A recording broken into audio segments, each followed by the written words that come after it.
Assalamualaikum warahmatullahi wabarakatuh. Salam software untuk kita semua. Oke, saya Rizky. Di sini saya akan menjawab pertanyaan dari siswa kelas 12 RPL mengenai tentang basis data. Oke, kita mulai dari pertanyaan pertama dari Umi Kalsum. Dia bertanya, apa aja sih Pak manfaat dari database? Oke, secara umum database itu memiliki kurang lebih 7 manfaat. Yang pertama itu adalah kecepatan dan kemudahan akses atau speed. Kedua, efisiensi ruang penyimpanan atau space. Ketiga, ada keakuratan, accuracy. Keempat, ketersediaan, availability. Kelima, kelengkapan, completeness. Keenam, keamanan, security. Ketujuh, kebersamaan pengguna, shareability. Oke, jadi itu adalah 7 manfaat dari database tersebut. Kita masuk ke soal kedua dari Ervinda Yuliarmi Damanik. Maaf ya, agak belepotan. Oke, Damanik. Katanya di sini, apakah basis data memerlukan RAM yang besar? Oke, teman-teman, kita harus tahu dulu RAM itu fungsinya apa, kan gitu. RAM itu sebenarnya fungsinya untuk menyimpan data sementara. Random access memory itu adalah seperti itu. Jadi, apa yang masuk disimpan sementara itu? Ketika laptop itu atau komputer tersebut dijalankan, maka apapun proses yang lagi jalan itulah yang disimpan di dalam RAM dan hilang ketika komputer atau laptop tersebut dimatikan. Jadi apakah basis data memerlukan RAM yang besar? Itu tergantung, tidak begitu berpengaruh besar kecilnya RAM dalam sebuah basis data. Oke, kita masuk ke soal ketiga. Di sini Fikri bertanya ke saya, apakah kelebihan MySQL dengan server database yang lain? Oke. Secara umum, keunggulan MySQL dengan database yang lain itu adalah pertama ada multi platform. Oke. Kedua, tidak berbayar, open source. Bisa kita buka di mana saja, bisa kita edit kapan saja, bebas. Tanpa perlu bayar ataupun registrasi. Oke. Kemudian multi user. Ya, MySQL ini bisa digunakan oleh banyak user, teman-teman. Nggak mesti kaku dengan satu user saja, tapi bisa lebih dari satu user. Maka disebut multi-user. Keempat, memiliki berbagai tipe data. Ya, banyak sekali tipe data yang dapat ditampung di database MySQL. Contohnya, ada integer, ada boolean, ada varchar, ada string text, dan lain-lain. Kemudian memiliki fitur keamanan yang baik. Ya, kita bisa membuat username dan password kita sendiri untuk menjaga data kita lebih aman. Kemudian soal yang selanjutnya dari Yuda Panji. Wajibkah suatu program memiliki database? Oke, sekarang begini. Tergantung program atau aplikasi yang akan kita buat. Ya, tapi kebanyakan setiap aplikasi wajib memiliki sebuah database. Untuk apa? Untuk mengelola data dari aplikasi tersebut. Walaupun database yang digunakan adalah database lokal. Contoh, dia membuat sebuah aplikasi database untuk aplikasi desktop yang mana digunakan hanya di lokal. Misalnya dari VB menggunakan Access, Java bisa menggunakan MySQL juga secara lokal.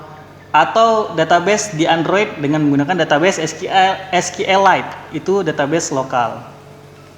Oke, kita lanjut. Gita Damayati, dia memberi saya 2 pertanyaan nih, seru. Apa keuntungan dari basis data? Seberapa pentingkah DBMS bagi sebuah perusahaan? Ya, secara umum keuntungan dari basis data tadi sudah saya sebutkan. Ada 7 tadi. Di pertama, yang saya jawab pertanyaan pertama, itu adalah manfaat dari database atau keuntungannya. Kemudian, seberapa pentingkah DBMS bagi sebuah perusahaan? Ya, jelas penting. Mengapa? Karena setiap perusahaan pasti memiliki data, di mana data tersebut akan disimpan di dalam sebuah database. Walaupun database yang dipakai belum tentu database MySQL, bisa database yang lain. Tapi intinya setiap perusahaan harus memiliki database untuk mengolah data. Oke. Kemudian kita lanjut ke soal berikutnya. Itu dari Natasha Melinda Putri.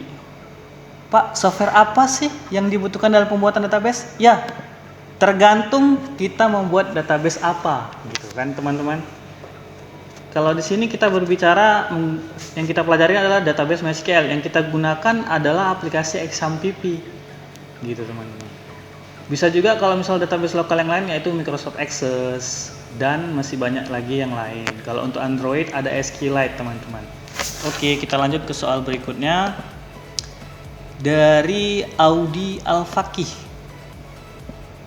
Untuk apa database dibuat dan kegunaannya? Oke. Sudah jelas, database, pengolah data atau basis data, jelas di situ untuk mengelola data. Mengelola data seperti apa? Kita bisa buat data, nambah data, edit, hapus, dan seterusnya. Oke, kita lanjut lagi. Dari Nasmatia. Apa kegunaan database hanya untuk menyimpan dan mengelola data saja? Ya, jelas. Database itu hanya untuk mengelola data, tidak lebih dan tidak kurang.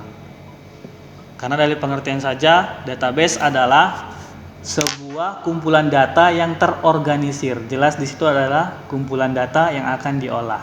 Oke, kita lanjut. Pertanyaan dari Isra Miraja. Apa itu database dan bagaimana cara mengolahnya? Oke, dari Isra Miraja. Database adalah kumpulan data yang terorganisir yang umumnya disimpan dan diakses secara elektronik dari suatu sistem komputer. Dan bagaimana cara mengolahnya? Tergantung database yang kita buat. Kalau kita contoh di sini ada MySQL, kita bisa langsung mengolahnya dari aplikasi XAMPP, masuk ke browser dan di situ banyak menu untuk mengolah data tersebut. Oke. Kita lanjut.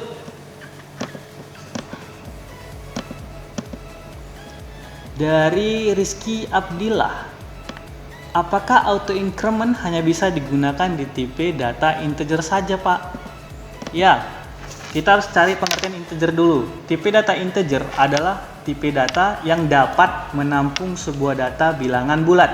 Bilangan bulat di sini adalah bilangan yang tidak mengandung koma atau desimal. Contohnya 0, 1 dan seterusnya. Jadi apakah auto increment hanya menampung bilangan tipe data integer? Iya. Karena auto increment atau increment itu sendiri adalah menambahkan nilai 1 ke variabel berikutnya. Jelas, yang positif bisa digunakan auto increment adalah tipe data integer karena dia bilangan bulat dan mudah ditambahkan angka 1 untuk ke variabel berikutnya. Oke, pertanyaan selanjutnya dari Filza Nazwa. Dia bertanya, Pak, definisi database dan definisi relasi pada database. Oke, definisi database tadi sudah saya jawab Filza di pertanyaan si Isra Miraja. Nanti bisa dilihat di video, dimundurkan saja, tadi videonya ada jawabannya di situ, definisi database. Kita langsung definisi dari relasi pada database. Relasi, yang dimaksud relasi pada database adalah hubungan antar tabel di dalam satu database. Dan bisa juga relasi digunakan menghubungkan dua database menjadi satu. Itulah relasi. Oke, kita masuk ke pertanyaan selanjutnya, itu dari Anjli Ramadhani. Siapakah yang akan bertanggung jawab pada kerusakan database? Si Anjli. Oke. Seorang biasa disebut dengan nama database administrator atau DBA. Adalah orang yang bertanggung jawab untuk mendesain, mengimplementasikan, menjaga keamanan, dan melakukan perbaikan jika ada kerusakan pada database tersebut. Oke.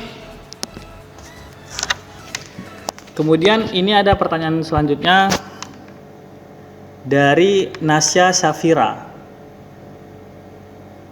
Pak, apa sih fungsi dari database dan apa tujuan pembuatan database? Oke, saya rasa pertanyaan dari Nasya ini sudah saya jawab tadi. Jika Nasya ingin tahu apa sih fungsi database dan tujuannya itu sama, yaitu untuk mengolah data, mengedit, menambah, menghapus, dan lain-lain. Oke, teman-teman, sekian video question and answer dari saya. Jika ada kekurangan boleh di komen di video ini. Lebih dan kurang saya minta maaf. Jika ada pertanyaan selanjutnya nanti akan saya lanjutkan ke episode question and answer selanjutnya. Assalamualaikum warahmatullahi wabarakatuh. Salam software. Life like progress.